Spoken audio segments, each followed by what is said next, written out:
Okay, sige. Your hand. Po? Your hand. Okay. Are you recording this, Anne? 1, 2, 3, 4, 5, 6, 7, 8, 9, 10. You are recording this, right? Yes. It's not blurry or something? It's clear? It's clear. Crystal clear? Yeah. So 10, right? 10K, 11, 12, 13, 14, 15. What's wrong? Bakit ka umiiyak? Why is she crying? Teary eyes. Why? She said she's happy. Oh, time out ka muna. Ito naman. Ikaw naman, ha? Magkano to? 15. 15K. 16, 17, 18, 19, 20, 21, 22, 23, 24, 25, 26, 27,000 pesos para sa inyo, ha? 27,000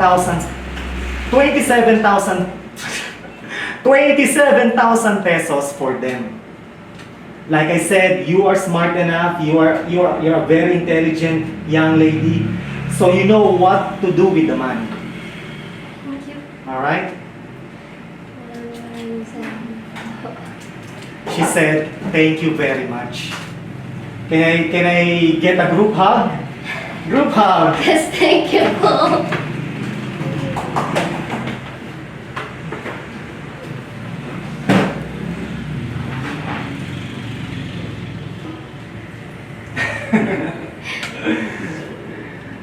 Napapaiyak sila. Umiiyak na actually. Kasi minsan lang sila makakap ng ganyan. Hindi lang minsan, ngayon lang Ngayon for lang sure. pala. I bet this is the first time that they had a chance to hold this much of money, this big amount of money. Ngayon lang kayo nakahawak na ganito kalaking pera, no? Yes po. They said yes, the first time ever. So, okay, magsaya na tayo, kain na tayo. Ako'y gutom na at ang layo pa ng pinanggalingan ko. Let's eat na, I'm starving. I came from a very, very, very far place. I traveled for hours. So I'm starving and I'm so thirsty. So let's eat na. Yes po.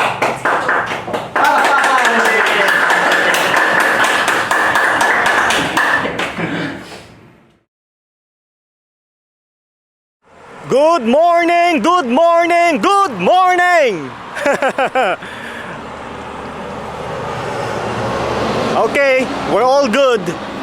It's 7:30 in the morning, 7:30 a.m. And today, I'm going to meet Cesar. I'm on my way to meet Cesar, And I have been riding for hours now.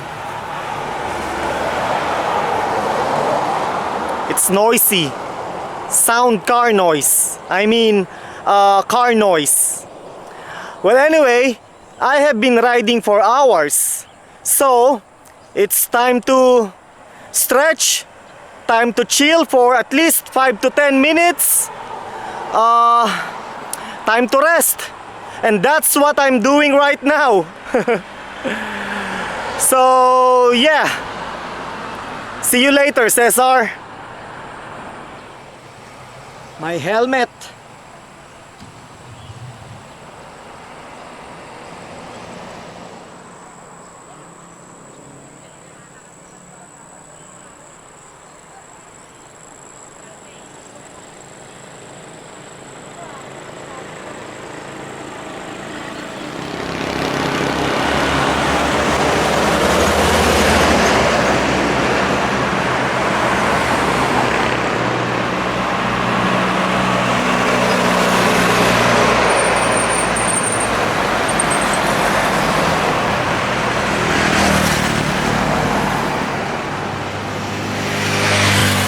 know what, folks? The more I ride this bike, the more I'm loving it. Wait, there's a truck.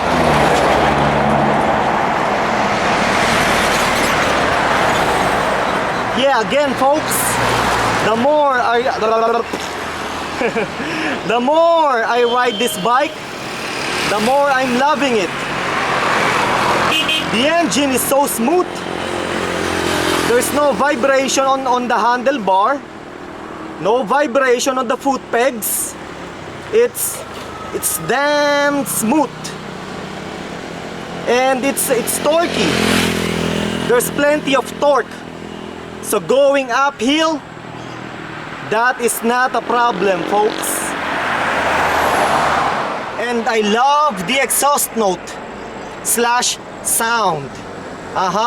I love the exhaust note that comes from the exhaust.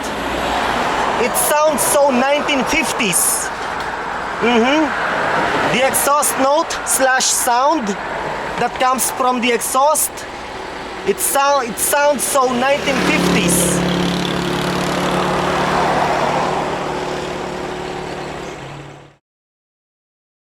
Alam nyo, comrades, mga katoto, sa pagbabike o sa pagra-ride ng motorsiklo dito sa Pilipinas, kailangan maingat ka.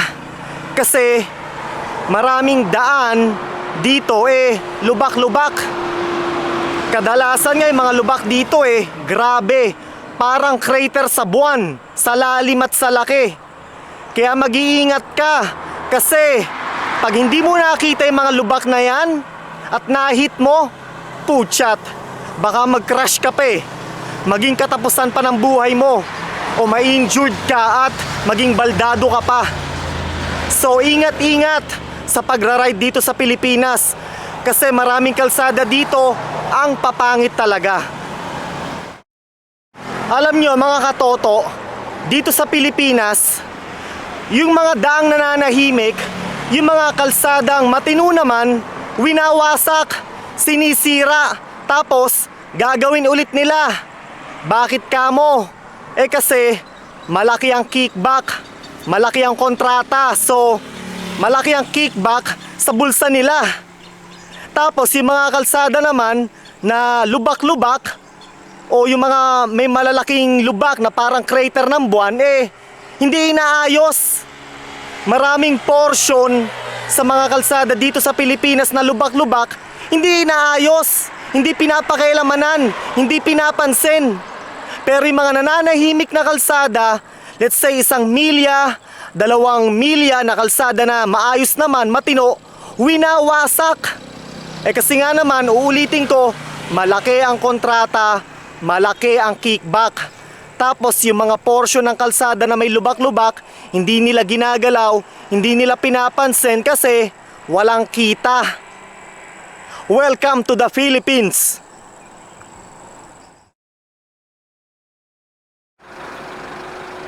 Rest muna, rest. Resting again, resting. There's a boy here. Ano yan? Ano yung tinitinda mo? Ha? He's selling talong. In English, eggplant. How much? 50 po. Ha? 50, sir. Magkano? 50 po. 50 pesos per plastic. $1 per plastic. Ilang talong sa isang plastic? How many eggplants in one plastic? Ilang talong sa isang plastic? May 15 po. Ha? 15 po, ganun. 15, 15. 15 eggplants in one plastic for $1. Ilang taong ka na? How old are you? 13 po. 13. Ano pangalan mo? Gerson. Ha? Gerson. Gelson. Gerson po. Gerson.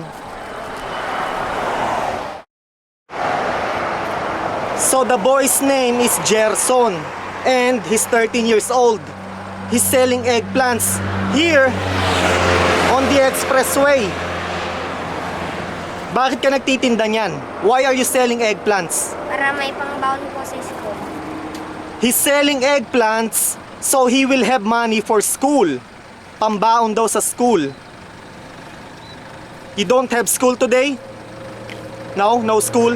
Wala kang pasok? So wala siyang pasok ngayong araw na to. There's no school for him today. There's no school. So he's selling eggplants on this day. May bibigay ako sa iyo, ha? I'm going to give something to you.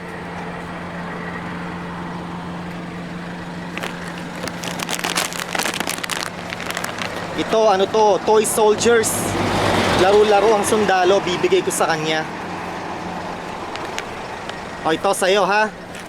May kapatid ka bang mas bata sa'yo? You have a younger sibling? May kapatid kang bata? Yes, sir. O sige, paglaruan nyo yan, ha? Sige po, sir. Play with those toy soldiers. Wait, I'm gonna give you, something more. Wait lang.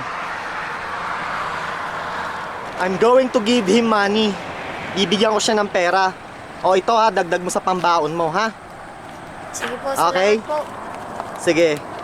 Ingat ka. Sige, sir. Ingat ka, huwag kang maglalakad sa gitna ng daan, ha? Don't walk in the middle of the road. In the middle of the highway. Expressway to. In America, freeway. Saan ka nang galing? Where did you come from? Naglakad ka lang? You walked? All the way from your house? So naglakad siya dyan, sa bukid siya nang galing. And then tumawid siya ng railing. So he walked from his house and then all the way through the farm. As you can see, there's a farm. And then he hopped on the railing. So sige, ingat ka, ha? Take care. Sige na, lakad na. Bye.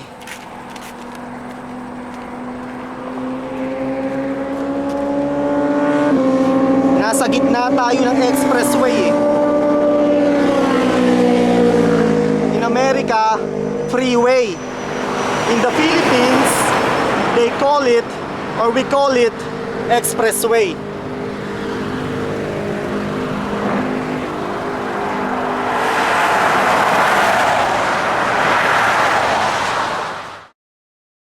Alam nyo mga katoto, comrades, ang expressway dito sa Pilipinas ay isa sa mga patunay na mataas ang societal discrimination sa bansang to. Bakit kamo? O halimbawa, sa pagraride ng motorsiklo, ang gamit kong motor ay 400cc. Okay? 400cc na motorsiklo.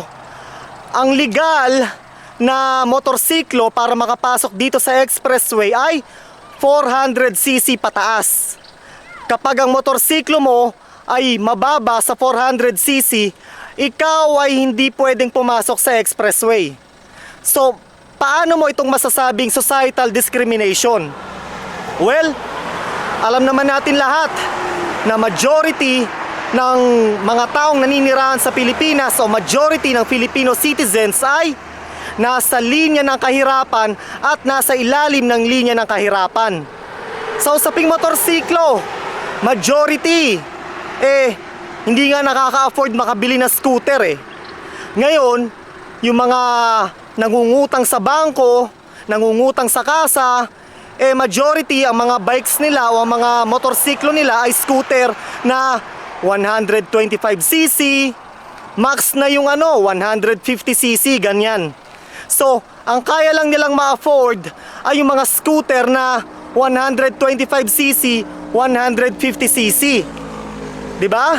So, hindi sila pwedeng pumasok dito sa expressway dahil kagaya ng sinabi ko, ang legal na CC ay 400 pataas. So, sino ang makaka-afford na bumili ng 400cc na motorsiklo pataas? Siyempre, mahal to, no? 400cc na motorsiklo pataas, syempre mahal. So majority ng mga Pilipino, hindi nila kayang i-afford na mabili yan. So ganito yan. Ikaw may pera ka, bumili ka ng motorsiklo na 400cc pataas, pwede kang pumasok sa expressway. Welcome ka kasi may pera ka.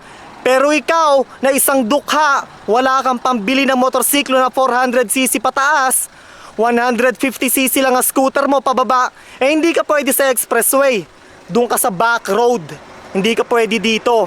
So, ito ay masasabi mo na societal discrimination. Okay? ito ay isang diskriminasyon laban sa mga mahihirap, laban sa mga dukha.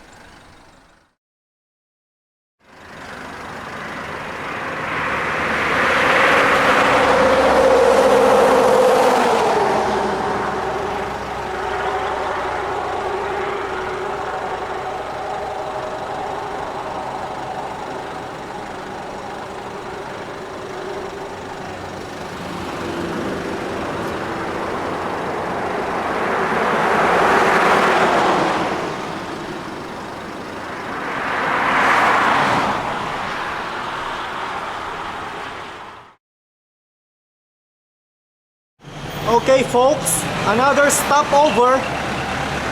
This time, I'm going to withdraw money. I need to get money from that ATM machine. Okay. Just to let you know guys, I don't have a bank account in the Philippines. Yep, I don't have a bank account in the Philippines. This ATM card is from Chase. And yes, I'm a private client.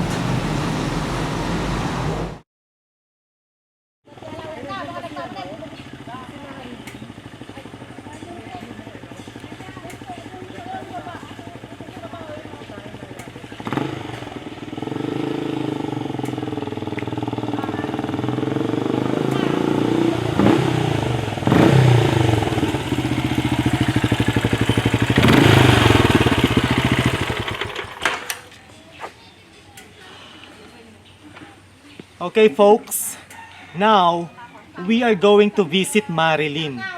Her name is Marilyn, right Ann? Yes, sir. Marilyn and her mother. So, let's go.